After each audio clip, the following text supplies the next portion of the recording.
चूहों ने बिल्ली को किया सम्मानित। एक जंगल में कई चूहे थे। वे पूरे जंगल में मिले हुए खाने को खाते हुए खुशी से रहते थे। ऐसे न जाने कहां से आई पता नहीं, पर उस जंगल में एक नई बिल्ली आकर घुस गई। उसके आने से चूहों के लिए मुसीबतें बढ़ गए। वह बिल्ली हर रोज चूहों को भगा भगा कर परेशान कर रही थी और हाथ आए हुए चूहों को खा जाती थी। इससे प्राण खोने के डर से सारे चूहे डर डर के जीने लगे। उस बिल्ली के कारनामों से थकने वाले सारे चूहे एक दिन इकट्ठा होकर उस बिल्ली से कैसे बचे करके बहुत देर तक चर्चा करने लगे। उनमें से एक बड़ी चूहा बाजू के पत्थर पर चढ़ के बाकी के चूहों को एक सलाह देते हुए बोली, बिल्ली के गले में एक घंटा बांधेंगे ना तो ठीक रहेगा। वह कहीं से भी आ जाए, हमें उस घंटे की आवाज से पता चल जाएगा, तब हम तुरंत छुप सकते हैं। इस तरह कुछ दिनों बाद खाना नहीं मिलने पर वह बिल्ली खुद ही कहीं चली जाएगी। बड़ी चूहे की सलाह उन सभी चूहों को अच्छा लगा। तुरंत सारे चूहे चर्चा करने लगे। घंटा कैसा होना चाहिए, कितना बड़ा होगा तो अच्छा होगा और कितनी दूरी से सुनाई देगा, इन विषयों पर बातचीत करने लगे। इतने में उन्हें पहले बिल्ली को घंटा कौन बांधेगा करके समझ नहीं आ रहा था। इसका जवाब तो किसी के भी पास नहीं था। अब कोई फायदा नहीं करके उन चर्चों को खत्म करके सभी अपने अपने घर जा रहे थे तो उनमें से एक छोटी सी चूहे ने कहा, कुत्ते मामू से घंटा बंधवाएंगे। लेकिन यह कैसे संभव है करके चूहे वापस आ गए और उसकी तरफ देखने लगे। तो उसने कहा, हाँ, हम नए साल का उत्सव मनाएंगे। उन उत्सवों में बिल्ली को सम्मानित करेंगे। मेहमान के रूप में हम कुत्ते मामू को न्योता देंगे। मेहमान से ही हमारे दुश्मन के गले में घंटा बंधवाएंगे। बोलते हुए उस छोटी सी चूहे ने पूरी उपाय बताया। यह उपाय अच्छा लगने पर सभी चूहे मान गए। तुरंत सारे चूहे कुत्ते मामू को साथ लेकर नए साल का उत्सव और उस दिन उसे सम्मानित करने वाली बात बिल्ली को बताए। कुत्ते के ऐसे आकर पूछने पर बिल्ली भी बहुत खुश होकर तुरंत मान गई। उसके बाद नए साल की उत्सव बड़े धूमधाम से हो रही थी। उत्सवों में बिल्ली को बड़े आदर के साथ सम्मानित किया जा रहा था। चूहे बिल्ली के तारीफें करने लगे। बिल्ली बहुत ही सुंदर है और उसके गले में ये हार के जैसा घंटा होगा तो वो और ज्यादा खूबसूरत होगी करके उसे चिढ़ाने लगे। उन तारीफों से बिल्ली फुलकर मान गई। चूहों ने मेहमान कुत्ते मामू से उस घंटे को बंधवाया। उन उत्सवों में बिल्ली गुरूर से इधर उधर घूमने लगी। गले में हार जैसे घंटे को देख खुश हो रही थी। घंटे की आवाज सुनकर सारे चूहे अरे वाह वाह बोलने लगे। इस तरह उत्सव खत्म हुआ। उसके बाद बिल्ली के आने से पहले ही उस घंटे की आवाज से सारे चूहे जल्दी से चालों में घुसकर अपने प्राणों को बचा लेते थे। इस तरह मुसीबत के टलने पर नए साल में सारे चूहे खुशी खुशी रहने लगे। सही समय पर अच्छी उपाय बताने वाली छोटी सी चूहे का बाकी के सारे चूहे तारीफ करने लगे। सफेद हाथी। ढंढकार नामक गहरे और घने जंगल में एक सफेद हाथी रहता था। वह बहुत ही उत्तम हाथी था। उस हाथी की माँ भी थी। वह माँ हाथी कुछ भी देख नहीं पाती थी। सफेद हाथी उसके माँ का बहुत अच्छे से देखभाल करता था। पूरे जंगल में घूमकर मीठे और अच्छे फल माँ के लिए लाकर देता था। एक दिन सफेद हाथी भोजन के लिए गया तो उसे एक इंसान के रोने की आवाज सुनाई दी। सफेद हाथी ने उस इंसान के पास जाकर कारण पूछा तब उस इंसान ने कहा, मैं इस जंगल में रास्ता भटक कर आया हूँ। 3 दिनों से घूमने पर भी मुझे वापस जाने का रास्ता नहीं मिला। तब हाथी ने उसे जंगल पार करा के उसके गांव में छोड़ दिया।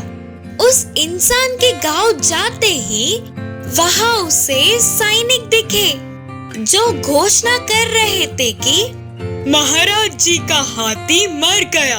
एक विशेष राजा के लिए उत्तम हाथी जो दिखाएगा उसे उपहार दिया जाएगा। बोलते हुए घोषणा प्रकट कर रहे थे। सफेद हाथी की रहने की जगह पता होने के कारण उपहार की आशा में उस इंसान ने सैनिकों को समाचार दे दिया। उन सैनिकों ने सफेद हाथी को जाल में डालकर पकड़ लिया और महाराज जी के महल में ले गए। उस हाथी का बहुत आदर करे, दूल्हे जैसा श्रृंगार किया। महाराज ने भोजन भी दिया, पर उस सफेद हाथी ने एक दाना तक नहीं छुआ। हाथी कुछ भी खा नहीं रहा है करके समाचार महाराज जी को पता चल गया। महाराज स्वयं आकर हाथी से पूछे। तब हाथी ने कहा, मुझे ये राजभोग नहीं चाहिए। जंगल में मेरी माँ है। मेरी माँ का देखभाल और सेवा करने में ही मेरा सुख है। हाथी के बातों को सुनकर महाराज पिघल गए। तुरंत फिर से सफेद हाथी को जंगल भेजने की व्यवस्था करवाया। सफेद हाथी अपनी माँ की सेवा करते हुए जंगल में खुशी खुशी रहने लगा। नाचने वाला बंदर। एक जंगल में एक बंदर था। वह बहुत ही शैतानी था। बाकी के बंदरों से खुद को महान समझता था। हमेशा सभी बंदरों से अपनी तारीफें करवाता था। वह उन सब से महान था ना, तो कभी कभी भीड़ से दूर जंगल में अकेले घूमता था।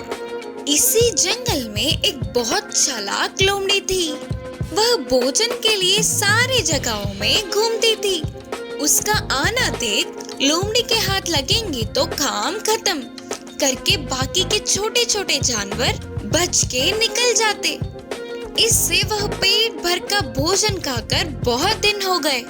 एक दिन खाने के लिए ढूंढ रहे लोमड़ी को बहुत सारे फलों से एक आम का पेड़ दिखा। उन आमों को देखते ही उसे खाने की इच्छा जागी। इस पेड़ के आम बहुत स्वादिष्ट होते हैं करके सबके मुंह से सुना था। आज किसी भी तरह इन्हें खाकर मेरी भूख को बुझाना ही होगा करके सोची लोमड़ी। लेकिन आम इतने ऊंचाई में थे कि उसको नहीं मिले। फिर भी उछल उछल कर उन आमों को लेने की कोशिश की। कितना उछलने पर भी फल नहीं मिल रहे थे।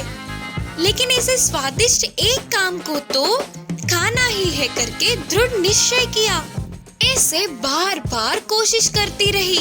इस लोमड़ी को देख पेड़ पर बैठा शैतान बंदर गिर गिर के हंस पड़ा। उस बंदर को देखते ही लोमड़ी को एक चाल सूझी।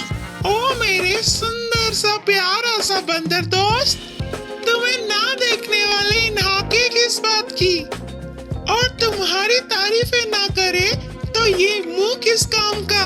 बोलते हुए शुरू किया। पहले से ही तारीफों से फूलने वाला बंदर लोमड़ी की बातों से और उबर गया। तुम्हारे चलने से ही मोर नाचना सीखेगी। तुम चलने से अच्छा उस पेड़ पे नाचोगे तो उसकी सुंदरता एक अलग ही बात होगी। मुझे तुम्हें पेड़ पर नाचते हुए देखना है करके लोमड़ी के बोलते ही वह बंदर खुशी से उस पेड़ पे इधर उधर उछलने लगा। इससे बहुत सारे आम नीचे गिरे। लोमड़ी की खुशी का ठिकाना ही न रहा। उन सारे फलों को टोकरी में डालकर बोली, अरे ओ टेढ़ी बंदर, तेरी पागल को देख नहीं पा रहे हैं, बस कर अभी। बोलते हुए और 4 बातें सुनाकर उस फलों के टोकरी को लेकर उधर से झट से भाग गई लोमड़ी। अचानक घटित इस घटने से शैतान बंदर चौंक गया। इस कहानी की शिक्षा है कि तारीफों से उबरना नहीं।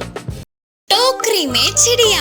एक गांव में सोमैया नामक एक मक्खों का व्यापारी रहता था। सबसे ज्यादा वही बुद्धिमान है करके सोचता था। उसके नीचे काम करने वाले नौकरों पर उसकी बुद्धि का प्रयोग करते हुए मजाक करता था।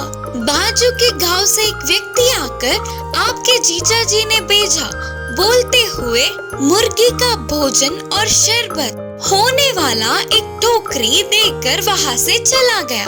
सोमैया उधर की तरफ जा रहे एक नौकर को बुलाकर, अरे सुन, इसे ध्यान से घर में दे आना, टोकरी मत खोलना, इसमें एक चिड़िया और बोतल भर का जहर है, अगर चिड़िया उड़ गई तो फिर तकलीफ होगी, बोला सोमैया। वह नौकर टोकरी को सिर पर रखकर जाते ही सोमैया ने बाकी के लोगों से जोर से हंसते हुए कहा, हाँ, ऐसे बोले तो वो कभी भी टोकरी नहीं खोलेगा, कैसी थी मेरी बुद्धि। टोकरी लेकर जाने वाला नौकर उससे भी बहुत बुद्धिमान था। मालिक ने ऐसा कहा मतलब उसमें कुछ नहीं होगा करके समझ गया। रास्ते में एक पेड़ के पास रुककर टोकरी को खोलकर देखा तो उसमें मुर्गी का भोजन था। बहुत स्वादिष्ट था और साथ ही एक बोतल शरबत से मुंह में पानी आ गए। तो बस जल्दी से उसने भोजन को खाकर उस शरबत के बोतल को खाली कर दिया और आराम से सो गया। खेत में काम पूरा करके घर लौटने वाले सोमैया को टोकरी घर नहीं पहुंची करके पता चला।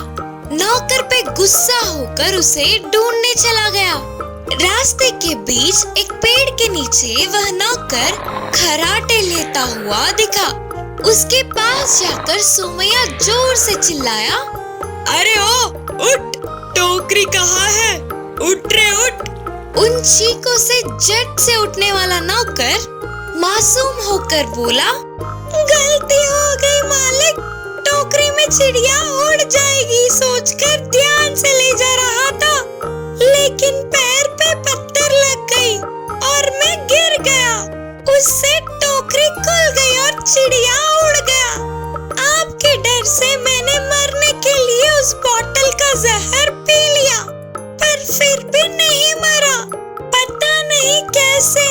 सोमैया मजाक में बोले हुए बातों से उसे ही पलटकर जवाब देने वाले नौकर की बुद्धि से सोमैया चौंक गया और कुछ न बोल पाते हुए घर लौट गया।